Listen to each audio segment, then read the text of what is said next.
So now let us see the link between the evolution and classification.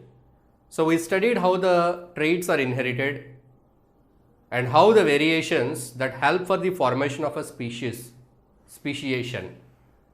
So we understood the various situations and conditions which lead to formation of a new species.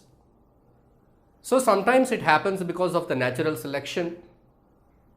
That means the variations that are helpful for the organism to adapt according to the change in the environment. So it leads to the survival of the organisms. And sometimes maybe accidentally certain organisms may be isolated or which may join with some other group and continue their progeny there. So after a long period, if it is brought back to its original group, it may not be able to reproduce with the original members. It shows that the variations accumulated a lot and it has got difference. So by that it cannot reproduce with the previous group, so you can consider it as a new species. So those points we discussed here. Now let us see, to understand the process of evolution, how do we understand?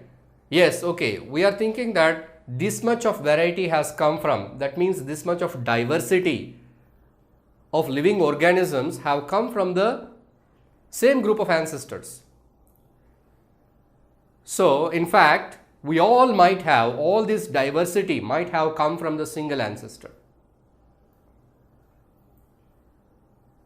But here we understood the conditions.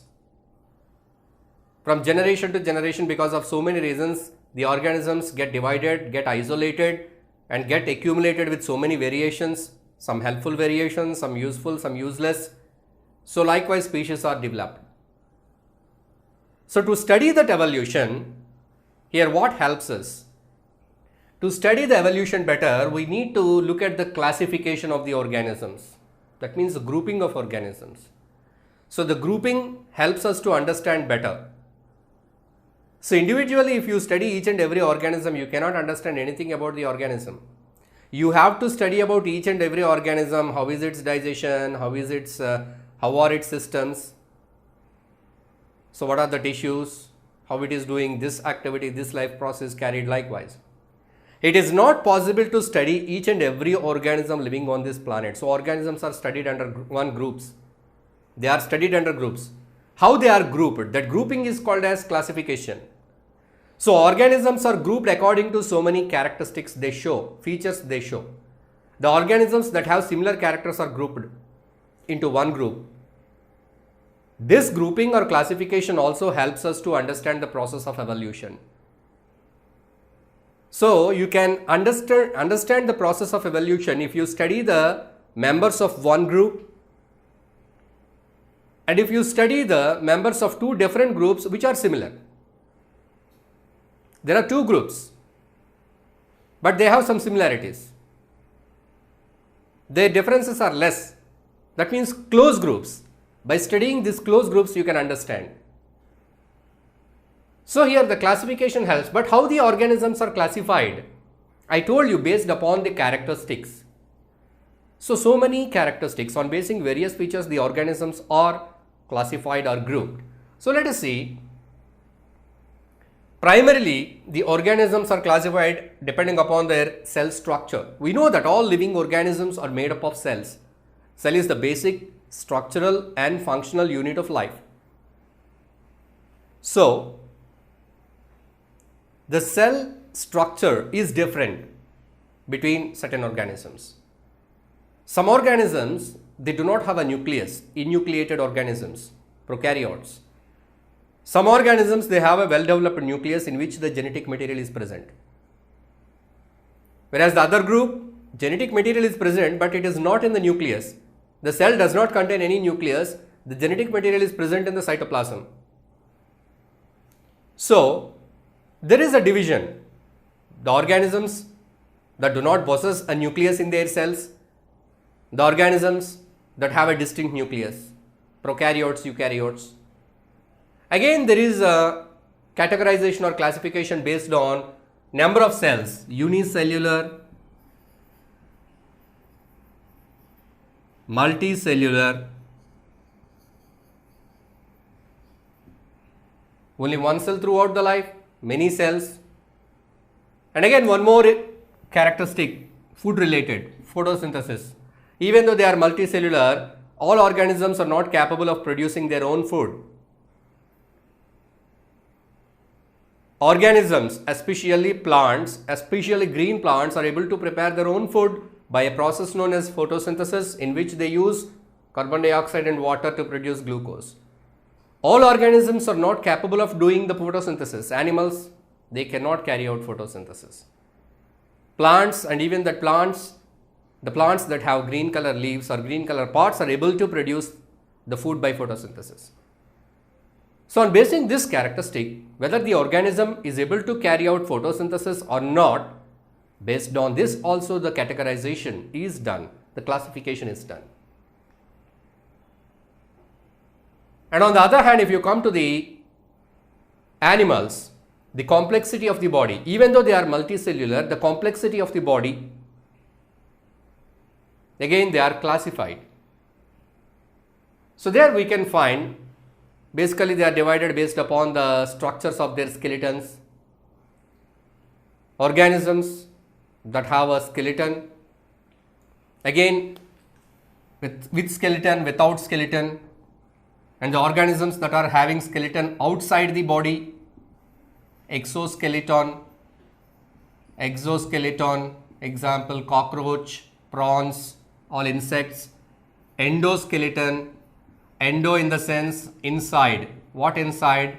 Inside the body. We have an endoskeleton, humans have endoskeleton. Our skeleton, our bones are under the muscles. So we don't have any shell outside the body like a cockroach. So insects, they have hard skeleton outside their body. You call it as exoskeleton. But animals like dogs, cat, humans, all mammals, you see that they have endoskeleton. So on basing this also you can divide, the categorize. So on basing all these characters, the grouping of organisms is done. So once you study the grouping of organisms, you can understand the relation, similarities between different groups. So by that you can understand they are closely related. You see that there are two groups. Say for example, I will take mammals and we take birds,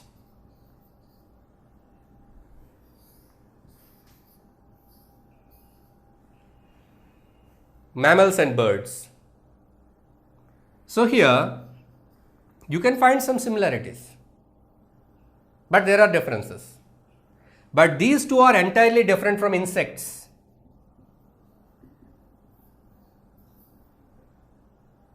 See, here three groups I have written. Mammals, that means that have skin on their bodies, that produce young ones directly by giving birth. Dog, cat, humans, all these are mammals. Birds, you know, pigeon, parrot, crow, all these are birds. Insects, you know. If we talk about these three groups, you find more similarities between these two compared to this. Compared to that, you have skeleton inside your body, endoskeleton in mammals. Even in birds, endoskeleton is there. Blood is red in color in mammals. Blood is red in color in birds. So likewise, you have some similarities. 4 limbs. You have 2 hands, 2 legs. And birds, they have 2 wings, 2 legs, 4 limbs are there. So you are finding similarities. Of course, they are different groups because of so many differences. But birds are somewhat closely related to mammals compared to insects.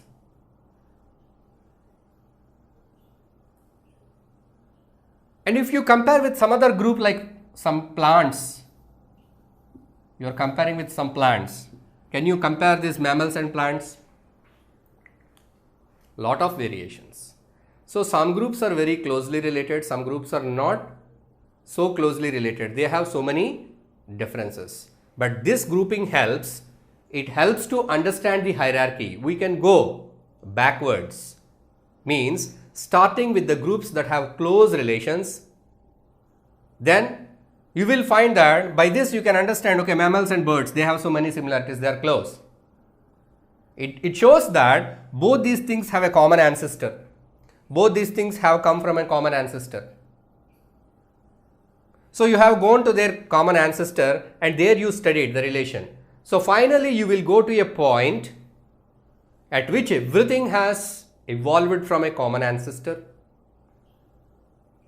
So from where this common ancestor has come onto this planet.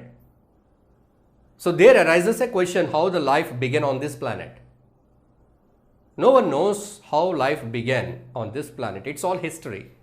So there are certain predictions and there are certain experiments conducted to show that life might have started on this planet, that is in the ocean, because of some atmospheric changes.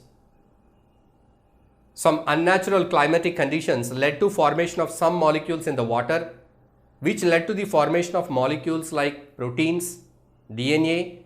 So all these together they formed a single cell, some living constituent, which later evolved into this much of diversity it gives. So we have to believe that. So as we are going through this process of evolution, we are looking into this process of evolution. So we understand that, so the evolution, this much of diversity, all these species have come from the common ancestors. But it is a very gradual and slow process which takes thousands and thousands and thousands of years, millions of years it takes.